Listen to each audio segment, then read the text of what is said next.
Assalamualaikum warahmatullahi wabarakatuh. Apa khabar anak-anak murid Ustazah? Ustazah harap semuanya berada dalam keadaan sihat. Okey. Sebelum kita memulakan pembelajaran kita hari ini, mari kita tanda tangan untuk berdoa. Bismillahirrahmanirrahim. Tanda tangan, okey? Allahumma aftah alaina hikmataka wa nushur alaina min khazaini rahmatika ya arhamar rahimin. Rabbi shrah li sadri wa yassir li amri wahlul 'uqdatam min lisani yafqahu qawli. Amin. Okey, hari ini kita akan belajar tentang akidah Allahul Alim dan Al-Hakim. Apalah Allah Al-Alim dan Al-Hakim ni? Kita nak belajar lah ni. Okey, semua ada buku teks. Buka buku teks kamu, muka surat 66. Okey, buka cepat.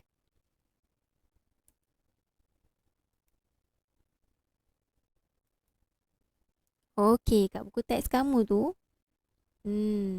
nampak kan ada gambar ni? Yang ni je tak ada kan? Kita tengok satu-satu. Apa tu? Contoh yang gambar ni, galaksi. Ini adalah galaksi, gambar galaksi. Kita tengok apa tu galaksi.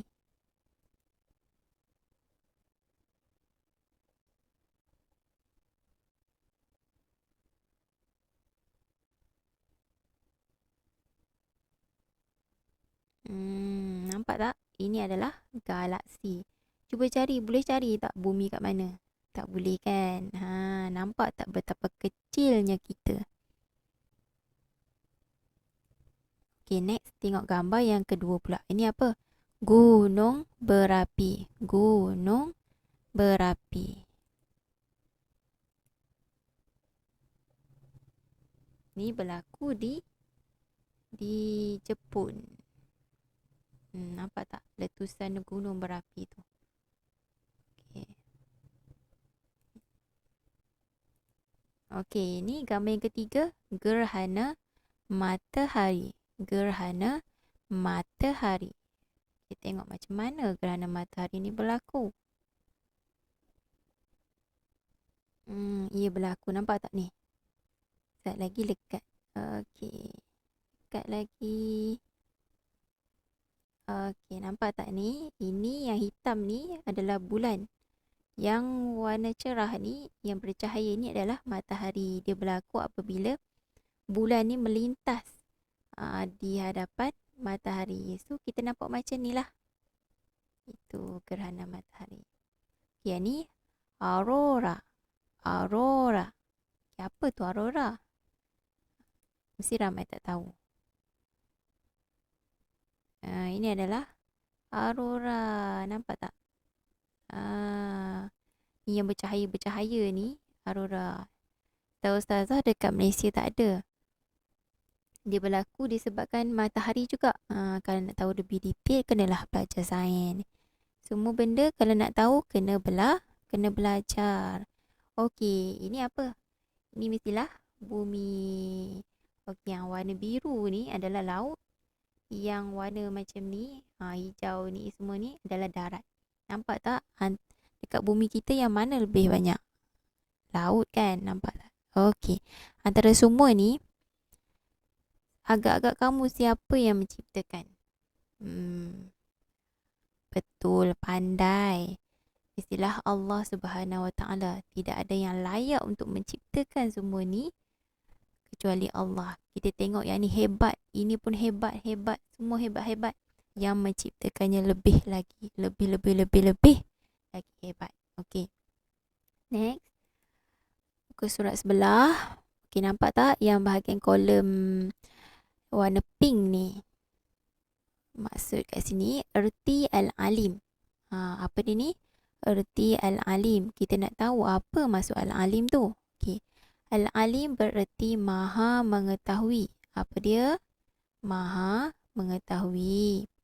Nama Allah al-alim bermaksud Allah maha mengetahui setiap sesuatu secara terperinci. Tiada sesuatu pun yang tersembunyi daripada pengetahuan Allah Subhanahu Wa Taala. Okey, al-alim ni Tazah kata apa tadi? Maha mengetahui.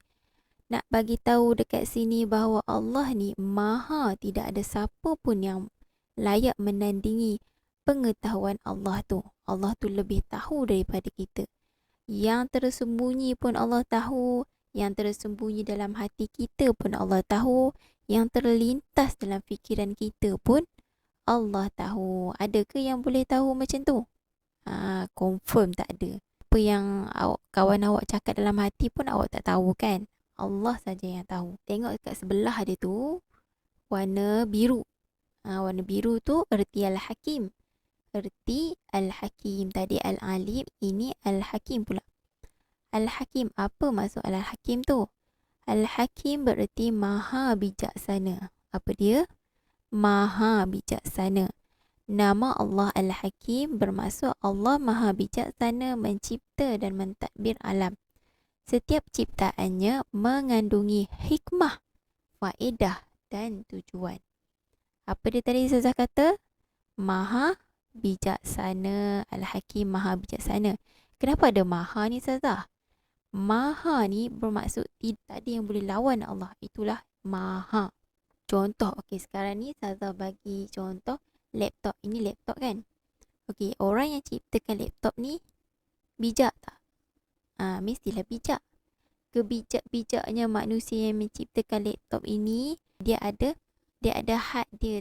Okey, apa yang dimaksudkan dengan terhad itu?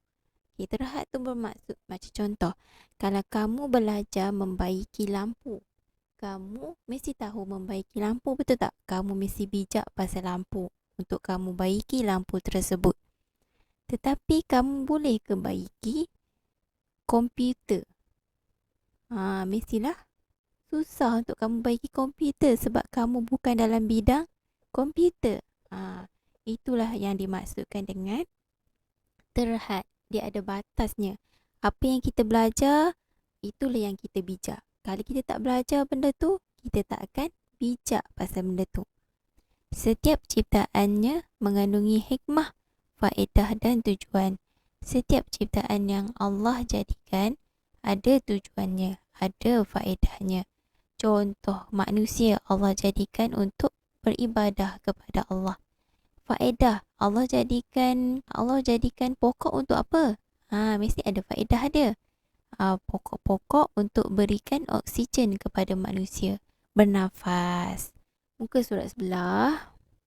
Okey, yang ni dalil nakli nama Allah Al-Alim dan Al-Hakim. Dalil nakli. Ustazah, apa maksud dalil nakli ni? Okey, dalil ni adalah bukti. Okey, dalil tu apa? Bukti. Okey, nakli ni maksudnya apa? Nakli ni adalah bermaksud bukti yang diperoleh daripada nas-nas Al-Quran dan Al-Hadis. Daripada ayat-ayat Al-Quran dan Hadis. Macam mana kita boleh tahu Allah tu maha mengetahui? Macam mana kita boleh tahu Allah tu Al-Hakim? Adalah disebabkan datangnya daripada Al-Quran. Al-Quran yang bagi tahu Allah tu Al-Alim dan Al-Hakim. Okey, kita tengok dialog ni. Apakah pandangan kamu tentang makhluk ciptaan Allah Subhanahu Wa Taala yang kita lihat sebentar tadi? Allah maha mengetahui dan maha bijaksana. Ilmu dan kebijaksanaan Allah tiada tandingannya. Ustazah ni kata pula, betul murid-murid, ilmu dan kebijaksanaan Allah berbeza daripada manusia. Ilmu dan kebijaksanaan manusia terbatas, sedangkan ilmu dan kebijaksanaan Allah tidak terbatas. Kita tengok murid ni cakap apa pula. Ustazah, apakah dalil nakli Allah Al-Alim dan Al-Hakim? Okey, ini adalah dalil nakli. Jom kita baca sama-sama. Wallahu alimun hakim. Wallahu alimun hakim. Dekat surah An-Nisa. Okey, maksud apa ni? Sesungguhnya Allah maha mengetahui lagi maha bijaksana. Tadi kita dah tahu kan? Okey, dah habis dah. Sekejap je kita belajar. Ustazah, awak semua faham? Kalau awak tak faham, awak ulang-ulang. Okey, kamu buat buku aktiviti ni muka surat 65 hingga 70. Lepas tu, kamu snap gambar yang kamu buat tu, hantar dekat WhatsApp. Tapi Ustazah lebih suka kalau kamu hantar dekat Google Classroom. Okey, sebab kalau masuk terus Google Classroom, Ustazah boleh terus tick ataupun terus semak dekat situ dan kamu boleh tengok markah yang Ustazah bagi. Tapi kalau dekat WhatsApp, susah sikit Ustazah nak tick sebab Ustazah kena download dulu awak punya gambar tu. Okey? Okey, dah habis. Bye. Assalamualaikum.